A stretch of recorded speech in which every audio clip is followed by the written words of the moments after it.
I'm filming this before I turn on my computer to play Lego Fortnite because I'm obsessed with the fucking game. I recently saw the movie Priscilla, and to say that it left an impact on me is an understatement. I have been thinking about the movie ever since. So we're going to talk about it. If you guys don't know who Elvis is, that you've probably been living under a rock, or you were born after 2010 because you couldn't see the movie Elvis when it came out in theaters. Elvis is the king. He is basically a super famous music star, celebrity. He was kind of the pioneer of the people who made women crazy. He walked so One Direction could run, you know. It's at the same time that the Beatles kind of appear in England. Now, Elvis was a poor kid who lived in a part of town that was pretty much only black people, African American people, and he was very much influenced by the gospel and the music there, and he basically took their music, and because he was white, he was accepted into society. This is, of course, a very broad and vague statement, but I do want to point out that Elvis was not necessarily a good person. He did, however, have not the best life, so we're going to give him a little bit of the benefit of the doubt. But with Priscilla, he was kind of an asshole. When Elvis was young, he was basically super, super famous. He was making girls want to have sex and have sexual awakenings, and the government was kind of like, no, we're not going to do that. That's not American, and so we're going to stop that. And we're going to send him off to Germany for military service to straighten him out. When he arrives in Germany, Elvis meets Priscilla, a 14-year-old. He is at the time 24. I'm just going to let that sit for a little bit. He's 10 years older than Priscilla, and she is a child.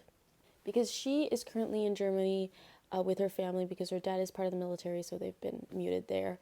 And she meets Elvis at a party, and Elvis instantly takes an interest in the wonderful, pure, beautiful Priscilla.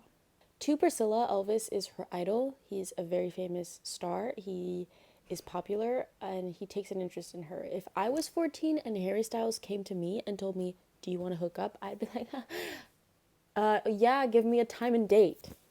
At that time, you were so impressionable, especially when you are in front of a person that you adore. So Priscilla meets Elvis, and she is basically brought to Graceland at 17 to finish high school. At the time, you know, he comes see her from time to time. She goes see him. And she moves to Graceland at 17. Her parents let her do that.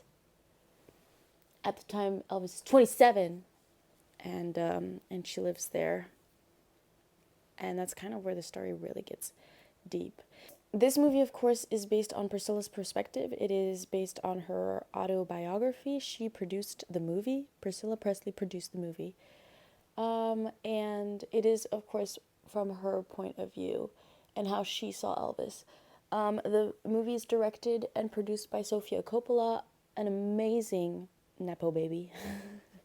She is such an amazing director, and she has a way of portraying women's views in movies and how they're seen in such a beautiful way. The first thing I want to talk about, and the first point that really stood out to me in this movie, was living for the male gaze and living through the male gaze. I think Priscilla is a great example of someone who is created to just be a blow-up doll for her man. She is asked to dress a certain way, asked to put makeup a certain way, asked to be completely different than who she is. If she likes something, she can't like it. If she has an opinion, she can't have an opinion. She has to have exactly the same opinions as Elvis. She has to do everything that Elvis says, or Elvis will basically tell her that she's stupid and maybe even hit her.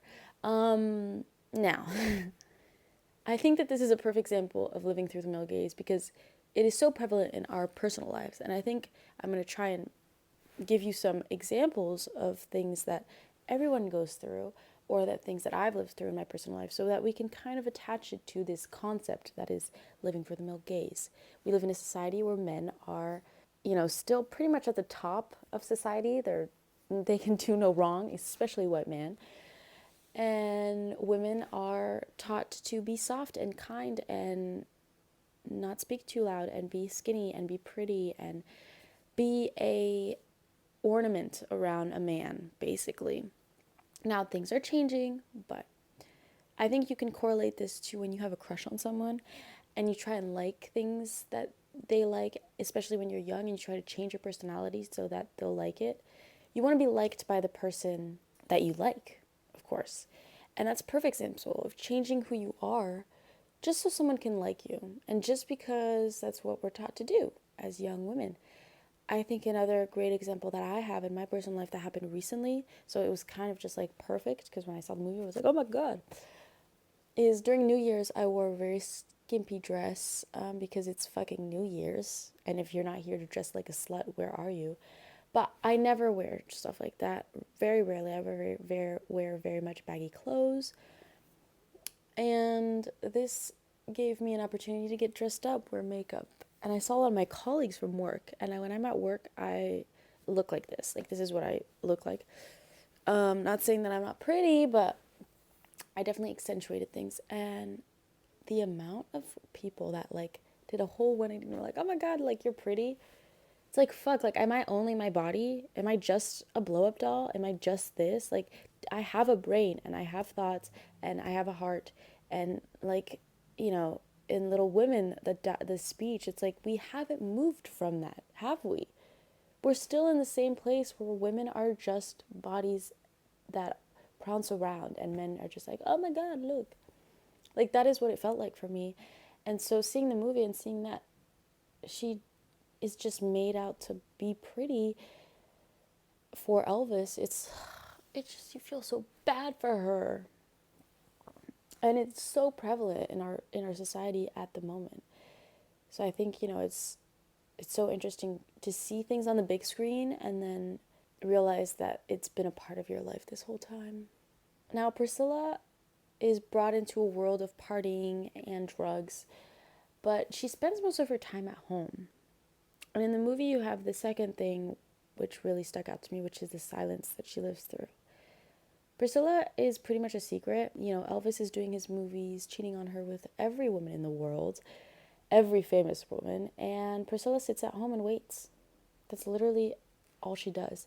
And you have this, like, cut in between moments where she's with him and it's party and there's alcohol and everyone's having so much fun. And suddenly there's no more music and she's just walking around the house alone. She's in this golden cage.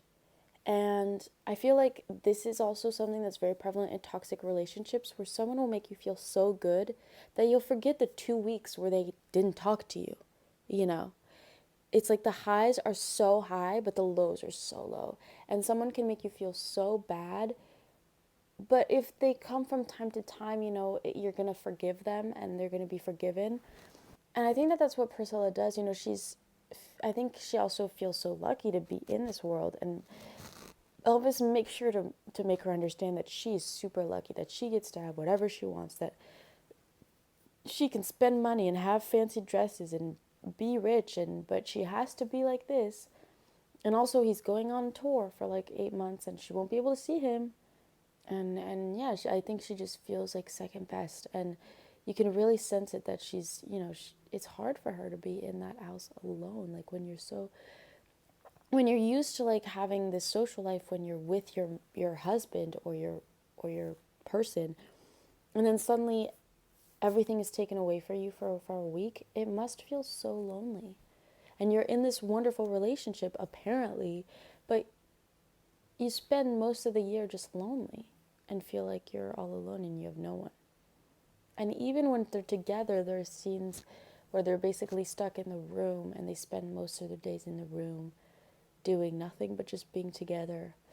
And I think Priscilla enjoys this, but at the same time, it just kind of shows that she's locked up in the house and she has nowhere to go. Elvis and Priscilla do get married. They have a child together. They don't stay together long, though. And I think the last thing that really stood out to me was the whole thing with being pure and a virgin. And that's, I think, one of the things that struck a chord the most with me. So Priscilla, of course, is a virgin when she meets Elvis, and she is a virgin until they get married. Elvis does not want to touch her. He doesn't want to desire her. He makes her feel shameful for wanting to be desired. And this is something as a young woman that I felt. Sex is bad. You can't have sex young. But at the same time, if you're doing it safely and if you're doing it in a good environment and if you're doing it like it doesn't, if it's not harming you or anybody else, then it is okay to want to have sex and it is okay to want to feel desired. And it is important when you're in a relationship to feel desired and feel like you're attractive and feel like the person wants you. You know, women want to have sex like men do. Like, it's not. And the fact that she is put on this whole pedestal, she needs to be super pure, and they basically never have sex except a little bit because she does get pregnant. But I think it's around their wedding where they, you know, they do the dirty. It is so painful because as a woman not feeling desired, it's like you kind of feel like you can't really say anything because if you say something, then maybe you're just gonna look like a slut, you know, because sex is bad again. But it's that whole thing of like, if you don't have sex, you're a prude. If you do have sex, you're a slut. But Elvis is gonna keep her being a prude because she's this wonderful gem that can't be touched, that needs to be preserved. But he can have sex with a bunch of other people. And yeah, the way he talks to her, like he makes her feel bad for that, for like wanting to have sex. And it's horrible because she's so young too and she's never felt this, and she makes herself all pretty and nice and wears these super fancy nightgowns and looks all sexy, and he doesn't want to touch her. And it's just so interesting because in the movie you clearly see that, and you clearly see that it's like making her sad. I think she probably compares herself a lot to the other women that he's having sex with, and she doesn't really understand why he's having sex with them and not her. Maybe, you know, she thinks that she doesn't play the part well enough, or she isn't good enough for him. I think she spends a lot of her life comparing herself to other women, and as a woman, unfortunately, we are conditioned to do that. We are conditioned to compare ourselves. We are conditioned to want to be the best, coolest. We want to be the cool girl. We do. We want to be the girl that the person likes. You know, there's no shame in being who you are and being liked for who you are. You need to stay strong in your beliefs that as women, like, we're not made for men. We're humans too. We're made to live on this planet and to live our lives in the most fulfilling way possible. So yeah, that's what Priscilla got me thinking. The movie was great.